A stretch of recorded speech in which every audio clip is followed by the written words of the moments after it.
Starting off this countdown at number 10, the Stanley Hotel. One of the most famous haunts of Colorado is the Stanley Hotel. The Stanley, which served as the basis for Stephen King's The Shining, is more than a century old and is home to countless ghost sightings and unexplainable events. Multiple witnesses have seen a face peering out of the window of room 407 when it was unoccupied. One witness saying in the room reported that a light kept turning off and on. Allegedly, the guests acknowledged the ghost, assured him that they'd only be staying 2 days, and asked him to keep the light on. The spirit left the light alone after that, but proceeded to spend the rest of the night noisily playing around with the elevator just outside the door. Rooms 217, 401, and 418 have unusually high reports of paranormal activity. Cleaning crews tell of strange noises and seeing impressions on the bed when the rooms were empty. Guests in room 418 report that the sounds of children playing in the hall, but when those reports came in, there were no children checked into the hotel. Number 9, the Black Forest Haunting. In the early 1990s, Steve Lee moved his family into a log cabin home in the Black Forest region of northern Colorado. They rented it for a year before purchasing it, but once the land was theirs, things started getting weird. Initially, lights and electronic devices kept turning off and on, and eerie noises sometimes filled the air. This was followed by a strange odor that wafted through the cabin that burned the family's throats and eyes. Thinking these happenings were the work of pranksters, the Lee family installed motion detectors and cameras. However, the motion detectors would go off when nothing seemed to be happening on the cameras. Steve Lee added more cameras capturing more unexplainable phenomenon like orbs, beams of light, and sometimes ghostly forms with faces. The Lees could no longer pretend the cameras were the problem, and they contacted the show Sightings to document what became one of the most famous hauntings in America. The Sightings crew experienced and captured quite a bit of phenomena themselves. Cameras were knocked off tripods, one of their producers experienced an attempted possession,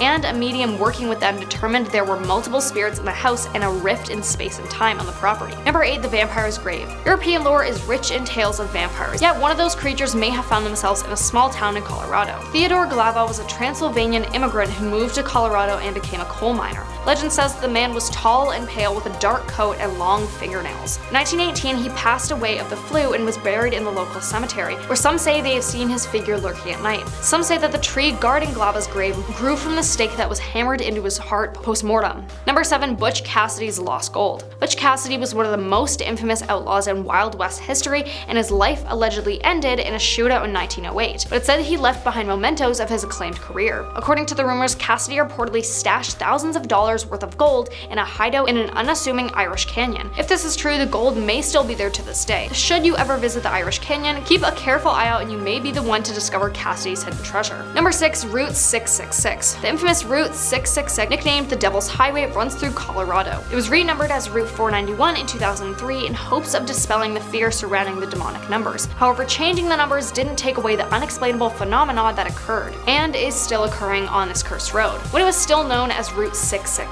this stretch of highway had an unusually high accident rate. People driving along the Devil's Highway have reported creepy incidences, such as a black Phantom sedan that follows dangerously close no matter how high the speed. Many have pulled over only to realize that there's no car behind them. There are also tales of a pack of hellhounds that terrorize innocent travelers. The beasts somehow manage to keep up with the vehicle regardless of how fast or recklessly the driver maneuvers the car. Many believe these hellhounds are responsible for shredding tires and causing terrible wrecks. Some have even claimed that the beasts are capable of jumping into the windows and mauling people. Halfway, number 5, the Riverdale Road. Riverdale Road runs through Thornton and is lined with creepy cottonwood trees, where you can allegedly see hanging bodies by the light of the full moon. A Camaro with no driver can also be spotted winding down the stretch of road. Riverdale Road also has its own Lady in White legend. Reportedly, visitors have seen this strange woman in their rearview mirror. Locals believe that she is a ghost who is looking for the spirits of her deceased children. Number 4, the Gates of Hell. According to local legend, the Gates of Hell lies near Riverdale Road in Thornton. Rumor has it that the stretch of road leads to rusted iron gates that open to a place of satanic worship and human sacrifices. Behind these gates also rest the charred ruins of an old mansion that leads directly to hell, people say. The mansion was built by David Woolpett during the gold rush. Over the years, the structure was used as a brothel, cowboy saloon, and a hippie commune before it was burned down in 1975. It's said that a man living in the mansion took his family's lives before setting the home on fire. This dark story has led people to believe that the grounds of the mansion are portals to the underworld. Number 3, the Hotel Colorado. The guests of the Hotel Colorado are often awoken in the night by strange sounds and flickering lights. Some are plagued by sightings of a little girl wearing a Victorian-era dress, while others recount how their personal items were moved around or missing. Both bell tower suites are reportedly haunted, and the elevator seems to have a mind of its own at times. Stories tell of a female presence that has a habit of watching male guests as they sleep. The screams of a woman can also often be heard throughout the hotel, believed to belong to a deceased chambermaid. According to the lore, she was involved in a love triangle which ended with one of her lovers taking her life in one of the guest rooms, and her former room has been turned into a storage space because because the paranormal activity within the room was said to be too intense to remain open to the public. Number 2, the Ridge Home Asylum. Every state has an abandoned asylum story, and this is Colorado's. Ridge Home admitted its first patient in 1912, and from there began a history full of controversy. Many of the home's residences were admitted despite still being mentally capable, but over time their mental states declined due to their confinement. Rumors that patients were unnecessarily medicated arose, and over time parts of the building closed due to unsafe living conditions. Finally, in 1992, the doors of Ridge Home Asylum closed for good, but that doesn't change the fact that the legend that some patients were mistreated there and passed away still remains to haunt people who try to explore the abandoned building. Now coming in at number 1, Hatchet Lady of Red Rocks. Red Rocks is a staple of Colorado and is a big deal for people who live there. But what if I told you it's home to some eerie and paranormal tales? Would you still want to see your favorite band play there, even when there's something lurking in the shadows watching your every move? Yeah, probably not. One of the more popular and well-known legends surrounding Red Rocks is that of the Hatchet Lady. She wasn't always known as the Hatchet Lady though. In fact, many stories say that this woman, old Mrs. Johnson, would pull a coat over her head and carry around a hatchet in order to ward off her daughter's suitors. Apparently, she wasn't a fan of young love. She of course has tales that make her into a headless ghost, that scare off couples who are getting a little too intimate in the shadows. Other myths believe that this Hatchet Lady was a homeless woman who lived in the area, like in a nearby cave in the 1950s, and instead of going after young lovers, she'd go after children. Any young kids who ended up a little too close for their liking would be executed, and she'd hide their bodies and severed limbs around the grounds. At a number 10 spot, we have the Devil's Chair.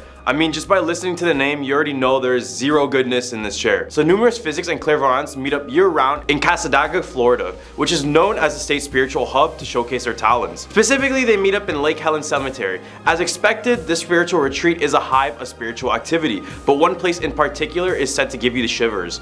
The Devil's Chair of Cassadaga is a big brick chair, and it's so-called haunted because many locals think that if you sit in it late at night when no one is present, the devil will come and visit you. The chair is said to be the way for the devil to communicate with you, but the odd thing is that the devil actually enjoys a cold one, you know, a beer. It's said that if you leave an open beer on this chair, it will be empty in the morning. So just to be sure, make sure you don't take a little rest in the cemetery, because it could be a terrifying experience. Now at number 9, the Florida Skunk Ape, also known as the Swamp Cabbage Man. The stink ape has been said to inhabit Florida, North Carolina, and Arkansas.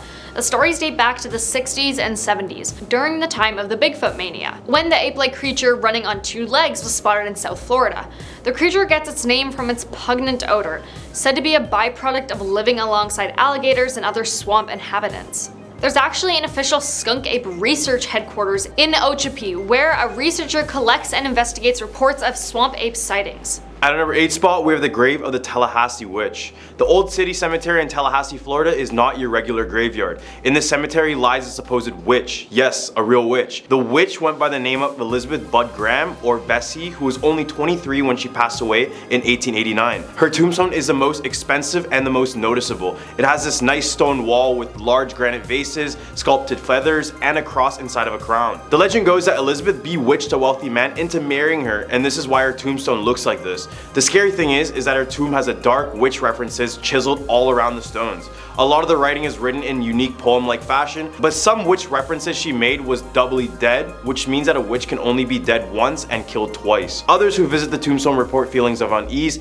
and they often report strange individuals leaving items at the tomb. To this day, it's said that the fellow witches often visit the grave to leave gifts for Bessie. Now at number 7, Spook Hill. In Lake Wales, there's a gravity hill that freaks out those traveling through by car. Stop your car in the right place on Spook Hill, put it in neutral, and watch as your vehicle rolls up the hill. On North Wales Drive, a sign says this: many years ago, an Indian village on Lake Wales was plagued by raids of a huge gator. The chief, a great warrior, killed the gator in a battle that created a small lake. The chief was buried on the north side. Pioneer mail riders first discovered their horses laboring downhill, thus naming it Spook Hill.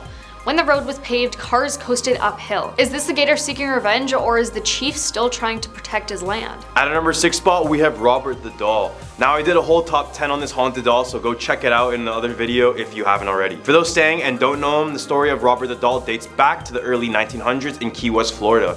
A young boy named Eugene was given this doll, and he named him Robert. Everything was good until the doll started to act super strange one night. On this night, Eugene woke up and looked at his bedside, and scary enough, the doll was facing and and staring right into his eyes. Eugene's mother heard the boy scream, but as she was running to the room, she heard furniture banging all across the room. When she finally got into the room, it was completely wrangled up with Robert the doll sitting on the edge of the bed. They then decided to lock Robert into the attic, but at night they would hear Robert's footsteps above them. Then when Eugene passed away, Robert the doll claimed the life of a 10-year-old girl, and the girl's parents reported that the daughter would complain about hearing the doll at night and seeing it walk. Halfway at number 5, Death Bridge. The Sunshine Skyway Bridge was a modern beauty when it opened in 1954. The bridge spans the mouth of Tampa Bay, connecting St. Petersburg on the north side with Bradenton on the south. But due to its height, it's also been an infamous spot for jumpers taking their own lives over the years. More than 200 people over the decade, according to some reports. Drivers on the bridge have also reported seeing a beautiful blonde hitchhiker on the bridge. When they pick her up, she begins to cry as the car approaches the top of the span. When the driver turns around to ask what's wrong, the woman has vanished. In 1980, the bridge was struck by a cargo ship, collapsing the central span and taking the lives of 36 people. At our number 4 spot, we have the Pensacola Lighthouse. Legend says that a couple known for having constant fights owned the property. After a decade of living there, the lady randomly decided to take her husband's life, but she wasn't done yet. She proceeded to chop his body up in over 1,000 pieces and bury the pieces all around the lighthouse. The lighthouse's property also served as a place to treat Civil War soldiers, and many have passed away at the property as well. Visitors of the lighthouse claim to hear footsteps when no one else is there, and hearing their names being called throughout the whole building. Now the site is being controlled by the United States Coast Guard, and they even allowed ghost hunters to investigate the area in an episode. Season 5, episode 5, if you guys are wondering. Now at number 3, Sunland Hospital. Have you ever heard of Sunland Hospital in Orlando? It served as a tuberculosis hospital and later evolved into a training center for children with special needs.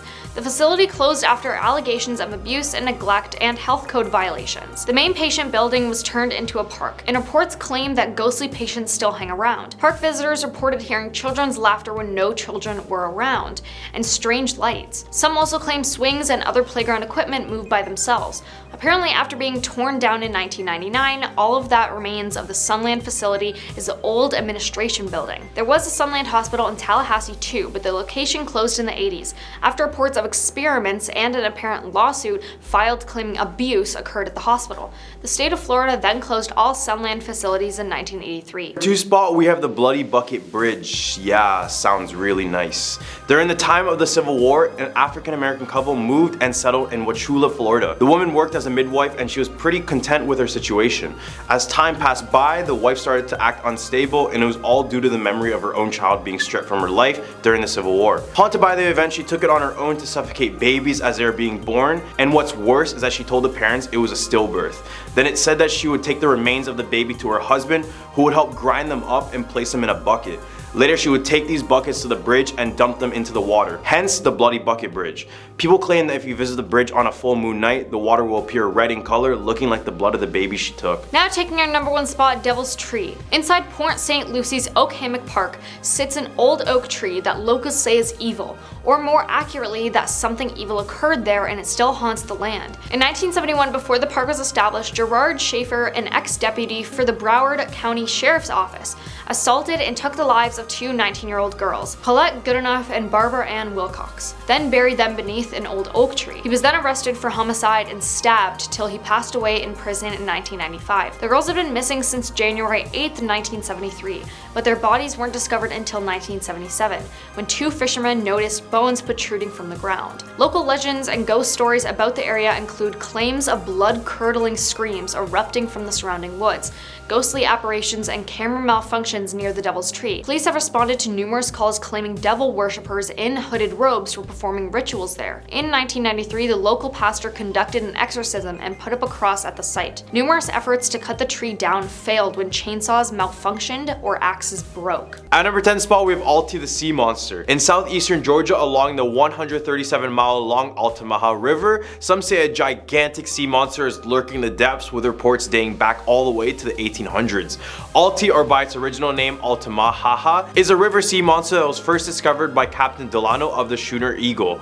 He described the creature being 7 feet long with a circumference the size of a barrel and a head resembling that of an alligator. Reports of the creature started to amass, with every description describing it as a 20 to 30 feet long sturgeon-like fish, but in my opinion this thing just looks like a distant relative to the Loch Ness Monster. Do you see it? Other reports claim that the creature was over 60 feet long as well. Over the years there are many sightings of Alti, and they remain consistent in their descriptions. Then more recently, Recently, a video of Jeff Warren shared an identified creature that could resemble Alti, but you guys be the judge of that one. At our number 9 spot, we have Weinkauf Hotel. After its completion in 1912, it was renowned as being a fireproof building due to its steel construction. It is located in the heart of downtown Atlanta. It was grand, it was modern at the time, but for some reason the hotel only had one staircase, which turned out to be a huge fatal mistake later on. Then on December 7, 1946, a fire engulfed the entire hotel, which also happened to be the most deadliest hotel fire in US history, killing a total of 119 people.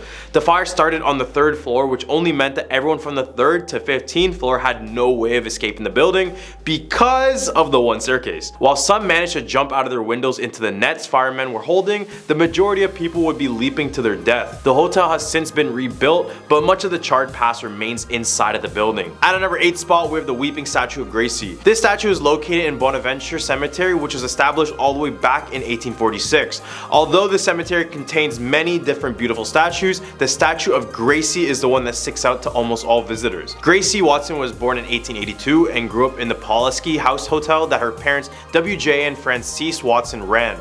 Unfortunately, when Gracie was only 7 years old, she contracted pneumonia and passed away on April 22nd, 1889. So in honor of her untimely death, a beautiful statue of her sitting was built. Nowadays, many guests leave offerings and gifts such as toys, flowers, and knives gifts for her, but when people try to steal these gifts, she will cry tears of blood. And some have even said her statue comes alive at night, with visitors seeing an empty seat on her statue. At our number 7 spot, we have the Georgia Guidestones. This is considered as America's version of Stonehenge, and you can probably see why. Not only are they both large creations with stone, but they are both shrouded in complete mystery and speculation. The Georgia Guidestones were erected in the 1980s by an anonymous man under the name of Robert C. Christian. This astronomically aligned monument is made up of a solid granite, with each of the slabs weighing around 20 tons. Written on these stones are 8 different languages, which include Arabic, Chinese, English, Hebrew, Hindi, Russian, Spanish, and Swahili. The reason it was built in the first place was to prepare humanity for a plan just in case of an upcoming apocalypse. One of the things that was noted on this was to keep humanity under the population of 500 million people, to keep us in perpetual balance with nature. With the population of 7 billion, I can see why this is kind of scary to look at. You can pause the video now if you want to see the whole entire list. However, some believe this monument has ties with the Illuminati or the New World Order, and on July 6 of the same year, the monument was completely destroyed by an explosion by an unknown individual, who could also be tied to these organizations, who knows. At number 6 spot, we have Patriots Inn. This hotel in Augusta, Georgia was built all the way back in 1816, starting off as a simple 2-story home. As the time went on, the building underwent new expansions and eventually was able to house enough people to become a hotel. The haunting story of the hotel was about a lady named Emily. She was extremely excited for a wedding and was awaiting her husband, who was arriving at the inn by horseback. Except when a knock came on her door, it wasn't her husband, but the news that he was mistaken for a soldier charged with treason and was shot to death on the spot. Her hopes of getting married and having a happy life ended immediately. She would wear her wedding gown for months and would eventually pass away brokenhearted. Now guests claim that she is still waiting for her fiance at the hotel. They report seeing her walk up and down the staircase and pacing through the hallways in her own wedding gown. Right in the hump of our list, we have the Crybaby Bridge. I've done a Crybaby Bridge in my past videos, but I'm pretty sure there's one in every single state. Have a bridge and have a crying baby and boom, Crybaby Bridge. This bridge in Columbus, Georgia was created back in the 1800s. At the time, a poor farmer family in the area was expecting their 5th child. Knowing they couldn't afford to care for another child, the family arranged for the doctor to dispose of the baby right after birth. Now here is where it gets kind of dark. Instead of finding a humane way to deal with the baby, the doctor had more malicious intents, and he took the baby to this bridge and dropped it into the water below. Now that's the story, but people say if you drive to this bridge on a cloudless night with a full moon, and if you sprinkle baby powder on your car, you'll be able to hear the baby crying below the bridge. And some say that you can see baby footprints in the baby powder that you put. At number 4 spot, we have the Concord Creech Bridge. This rooftop bridge is located in the town of Smyrna. It was built in 1872, and since then some haunted deaths occurred in, outside, under, and beside this bridge. nowhere is safe. It's said that the waterheads haunt the forest and below the bridge. They are the children who were used for human experimentation and left to pass away by this bridge. Many other children were taken here only to meet their end as well. Now it's said that if you park on the bridge, turn off your car lights, and leave a Snickers bar on your car, you'll hear quiet footsteps approaching your car, and soon after the Snicker bars will be removed from the car. All the way at a number 3 spot, we have the statue of Corinne Lawton. Aside from the weeping statue of Gracie, the Bonaventure Cemetery also has the famous statue of Corinne Elliott Lawton. She was the daughter of the well-to-do brigade general in the Civil War, Alexander Robert Lawton. Legend goes that she wanted to marry someone who was in a lower social class, so because of this the father denied it and forced her to marry one of the most wealthiest men in all of Savannah. When she met him, she told the father she couldn't do it, but the wedding was still forced. On the day of the wedding, she was angry and heartbroken and took herself to the banks of the river and proceeded to drown herself. The odd thing about her statue is that it's facing away from her family's tomb, which many people say is a way to show that she went against her family's will even after death. Many paranormal investigators have attempted to speak to Corinne over the years with some compelling evidence, so go search it up on YouTube if you want. At our number 2 spot, we have Lake Lanier. Couldn't mention Georgia without Lake Lanier because most of the people in the state know everything there needs to know about this infamous lake and the town that surrounds it. Some people come to this lake mostly to have a good time, but others in Georgia choose to stay far away from this body of water because this is where many drownings and boat accidents occur. And since its creation back in 1956, the lake has claimed the lives of over 700 people, which just makes this lake a cemetery in my opinion. Many blame the ancestral ghosts in the area. This is because many forget that the town around the lake was named Oscarville, which was home to over 1,000 African Americans who wanted to escape racial inequality. However, in 1912, a young white woman named May Crow was found dead in the woods, and many blamed it on these 2 young black men. This caused an enraged mob to drive the whole black community out of the town, with houses burning down and some people passing away. Now this could explain all the restless ghosts in the area. This was a terrible event in US history, and it's no surprise this place is haunted. At number 1 spot, we have the old governor's mansion. Located in Milledgeville, this estate was built in 1840 after a fire burned down the original Capitol building in 1931. And more famously, the President of the Confederate States of America, Jefferson Davis, was laid to state there, which is the tradition in which the body of a deceased official is placed in a state building. Now over the years, visitors report smelling burnt cigars, keys jingling when no one's around, broken glass, a woman's screams, and books falling from the 3rd floor. When paranormal investigators checked out the place, they claimed the most activity was in the mansion's library, which is the same place where many guests asked the workers if something happened in the library in the past, because when they walked through it, they claimed to sense a presence watching them. Starting out this countdown at number 10, Spirit Lake origins. Spirit Lake's name is said to be no mystery to those who live in Idaho. The story goes that years ago, a young Native American woman began a relationship with a brave man from a rival tribe. Unable to wed but determined to preserve their doomed love, the two tied their wrists together in symbolic marriage and jumped from a cliff into the lake where others tend to go to take their lives. It's said that on the moonlit nights you can see their shadowy spirits drifting across the lake in a phantom canoe, while mournful sounds fill the air as the Indian lovers seek release from their watery grave. Now here at number 9, Coyote and the Seven Devils. The Seven Devils form a portion of the Idaho-Oregon border, as well as line the most treasured river canyon called Hell's Canyon. The Nez Perce in particular had origin stories for nearly every feature of Idaho's diverse landscape, and the story of the Seven Devils is a unique one. Many years ago, there were 7 child-eating giant brothers who lived on the horizon. The people were terrified of these giants. They sent word to Coyote to help them defeat the giants and save their children. Coyote knew he couldn't battle 7 giants at once, so he dug massive holes in the earth and filled them with boiling liquid. As the giants were traveling east to snatch more children, they tripped into the holes and were trapped. Coyote was then able to transform the giants into stone, and he opened up a canyon at their feet to keep them from ever reaching the villages again. Coming in at number 8, Idaho doesn't exist. According to dozens of web pages which have genuinely called into question the very existence of Idaho as a physical location, the gem state simply doesn't exist, people say. People say it's down to 3 premises. Do you know anybody from Idaho? Have you ever been to Idaho? Do you know anyone who's ever been to Idaho? For most, the answer is no. Therefore, that's why people say Idaho doesn't exist. In fact, the general consensus is that Idaho was put on the map because cartographers needed a barrier to separate Utah from Canada and protect Montana from Washington, or vice versa. One explanation is that Idaho is a government-operated mind control vacuum. Another theory is that Idaho exists, but only as a state of mind. The whole debacle stirs up an abundance of very real philosophical arguments, but according to conspiracy logic, if you feel like you're living in Idaho right now, odds are it is simply the result of other conspiracies at work. Now personally, I don't believe this one, but there are some people who really full-heartedly believe it. Here at number 7, Charlie. The legend of Charlie the lake monster was first recorded in the early 1920s when railroad workers in McCall saw something unexplainable. In McCall, locals will tell you the tale of this creature. Charlie has been known as Slimy Slim and the Twilight Dragon of Payette Lake. Over the years, this serpent-like creature with a dragon head has made many appearances. Most think it's a log before it rises up to reveal its head.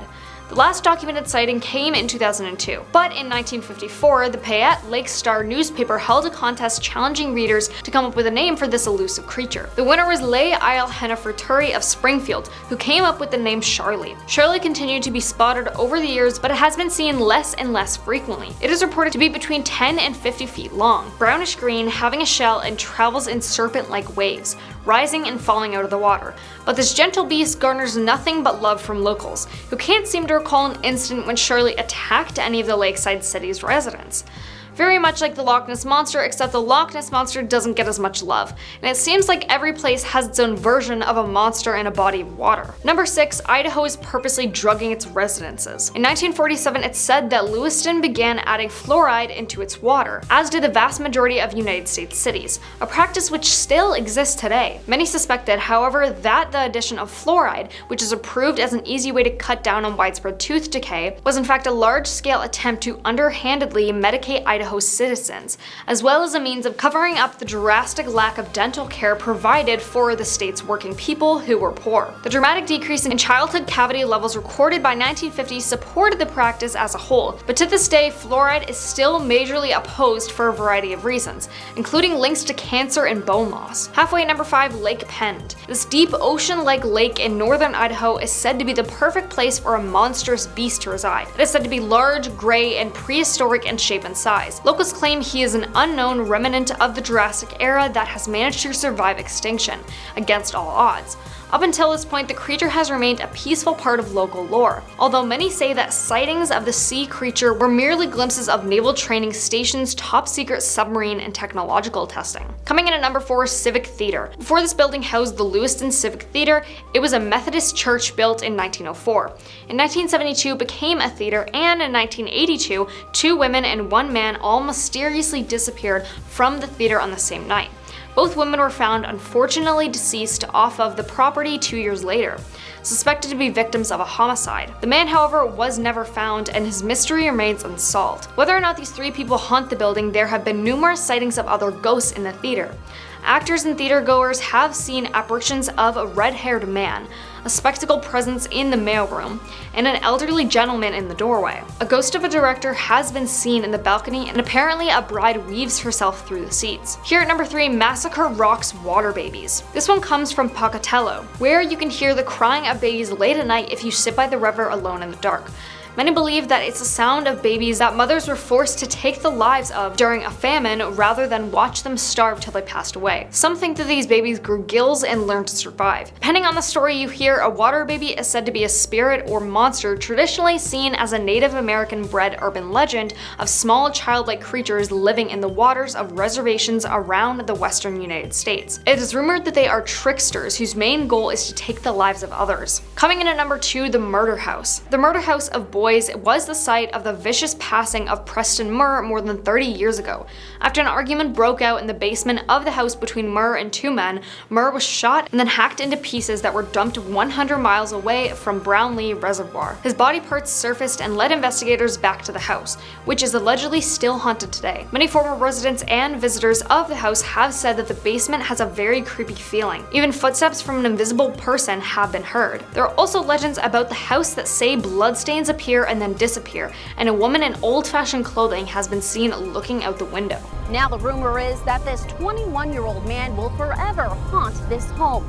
and even non-believers believe it's created an urban legend. Living there, I really don't feel that I was never afraid or felt that it was haunted, but there are so many stories. I mean, everybody's convinced that it is. Now here at our number 1 spot, the Phantom Jogger of Canyon Hill. At Cadwell's Canyon Hill Cemetery, it's said that the ghosts don't like when you stare at their graves late at night. According to the legend, if you park between the 2 trees across the street from the entrance at midnight, you will see something quite terrifying. Make sure to turn your lights off though, so you can see the legless jogger when she knocks on your window. After you've completely freaked out and almost totally lost your mind, she leaves just as quickly as she came.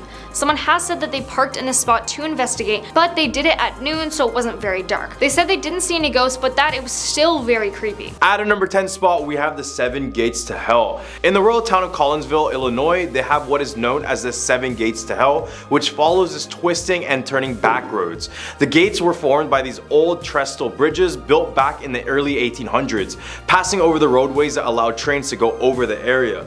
Many stories, none of them good, come from these gates, ranging from satanic rituals to homicides to even paranormal activity. Legend says that there are 2 ways to experience the gates to hell. The first is that you might drive through each of the gates from order 1 through 7. If you want to open the portal to hell, you need to pass through the 7th gate at midnight, where you will be met with hellhounds that will drag you into hell. The second way is that you drive in reverse through the gates, starting from 7 all the way down to number 1. It's said that if you do this and look at your rear view mirror, you will see a tear in reality and see hell firsthand. At a number 9 spot, we have Hull House Devil Baby. In 1889, the Hull House was founded by Jane Addams and Ellen Gates Starr. This is also the first settlement house in all of Chicago. It didn't take long until many people showed up to the house and praised it to a point where people began naming it the best settlement house in all of America. The structure stands to this day, but this house has a lesser known story of a devil baby. In 1913, one night a baby was left abandoned at the steps of the Hull House. It was possibly a severely deformed baby. Jane Addams would take the baby in as she basically had no other choice, but in the following weeks mass hysteria would consume the house fairly quickly. This was because word broke out of this baby looking as if it was devil spawn. People came in the thousands and wanted to catch a glimpse of this devil baby. Unfortunately, shortly after, the baby would pass away, but it is said that if you look up at the window where the baby had passed away, you can see the face of a devil looking back right at you. At number 8 spot, we have Homie the Clown. In Illinois during the 1990s, there was a clown going by the name of Homie who was spotted going through the streets to lure children into a sketchy van. If you've seen the free candy van meme, this is the unofficial origin story. His name originated from a beloved clown character in the early 90s sketch comedy show named In Living Color, who would be this ex-convict who would carry a sock for rebellious children. Except for this clown, children would not get a sock for punishment, but would get something way more sinister, way more brutal. Eventually the police would be involved, but would be very skeptical about a killer kidnapping clown. Homie the Clown would eventually fizzle out of existence and may still be out there in his van awaiting unsuspecting children. At number 7 spot, we have the Murfreesboro Mud Monster. In 1973, a young couple went on a romantic late night drive in the town of Murfreesboro, Illinois. Only after a few minutes of driving, they decided to park near a river when all of a sudden, they heard a shrieking sound that could only be described as an eagle shrieking into a microphone. They soon scanned the area and heard yet another loud screech. They looked in the direction where it came from and noticed a bush that was shaking. They then saw the mud monster and described it as a 7-foot tall being, thick fur, and a footprint closely resembled that of Bigfoot. This monster soon kept terrorizing the town for weeks, then out of the blue, it disappeared, leaving the town in peace all of a sudden. At number 6 spot, we have the Moon Point Cemetery. Just south of Streeter in Livingston County lies this old graveyard named Moon Point Cemetery. It got its name from Jacob Moon, who, along with his daughter and 3 sons, was the first to settle that area. After years of war and other fatal tragedies, this place has been haunted by the ghosts of its past.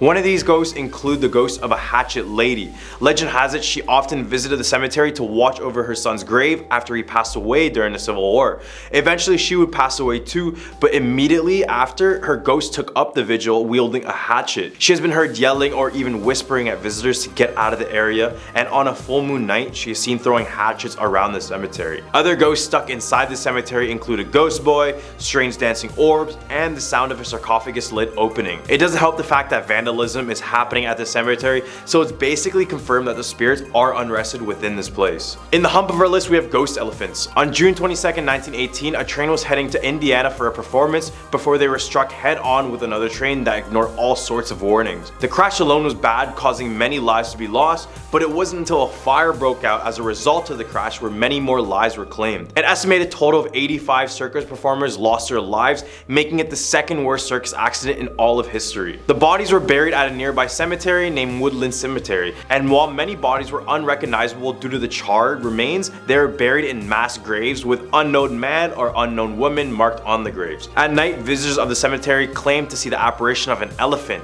and the sounds of it before it disappears into the darkness. I mean, just imagine strolling through the cemetery and you encounter a 4-ton, 11 feet tall beast right in front of you. That's probably the most terrifying sight of all. At number 4 spot, we have Lover's Leap. Illinois' Pierre Marquette State Park spans an area of about 8,000 acres, and this includes a cliff area known as Lover's Leap. This cliff overlooks both the Illinois and Mississippi rivers, and if I didn't tell you about this next story, I bet you would have wanted to catch the view, but let me change your mind real quick. The legend goes that an Indian brave and a maiden of another tribe fell in love, despite the fact that both of their tribes absolutely despise one another.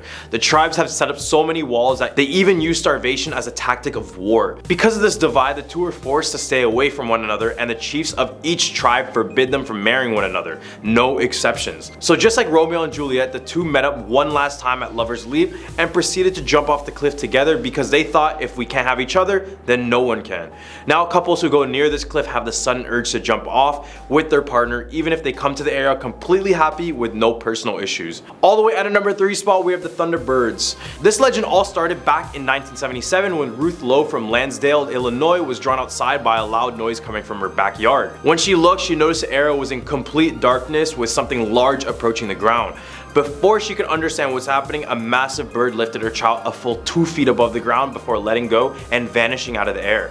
According to Ruth, it was black in color with a white ring around its neck, with wings and a tail that were at least 10 feet long. Basically the Mothman, but on steroids. At a number 2 spot, we have the ghost lady of Kennedy Hill Road. In 1980 on Kennedy Hill Road, people reported seeing a woman in a dress walking around before vanishing into the dark. There are numerous sightings of this person or ghost, but no one could really explain what they saw. Some thought it was the ghost of a woman buried nearby, or some had assumed it was a mentally disabled person who had run away from their home. As more sightings were reported, more details were being released on what the ghost was. One report claimed that the ghost lady was actually a man wearing his late girlfriend's dress, but after this report was made, the ghost was never seen or heard from again. Except now she is said to be back, with new reports claiming that the ghost is still walking in the road, with descriptions of her being very tall, slender, and having long blonde hair. At a number 1 spot, we have the Bachelor's Grove Cemetery. This one could very well be the most haunted cemetery in America, with hundreds of reports of paranormal experience, in which many of them are well documented and very credible. Just 25 miles outside of Chicago lies the Bachelor Grove's Woods, and around 1840 the cemetery was only a 1-acre plot of land with a total of 82 graves. Eventually the place was abandoned due to the limited space, but this is when it turned from an innocent graveyard to one of the most terrifying ones. After years of neglect and vandalism, the cemetery started to have more and more hauntings and paranormal activity. When visitors access the cemetery from coming through the woods, they often report seeing the apparition of a dog, a horse, a lady in white, and balls of glowing lights. The most famous grave in this cemetery is marked as the infant daughter. It is usually surrounded by these flowers and toys from those who leave their condolences on the young person. Remember that lady in white I just mentioned? Well, it said that she is the mother of this infant, and then she roams the cemetery still looking for her daughter, as no name ever presented itself on the tombstone.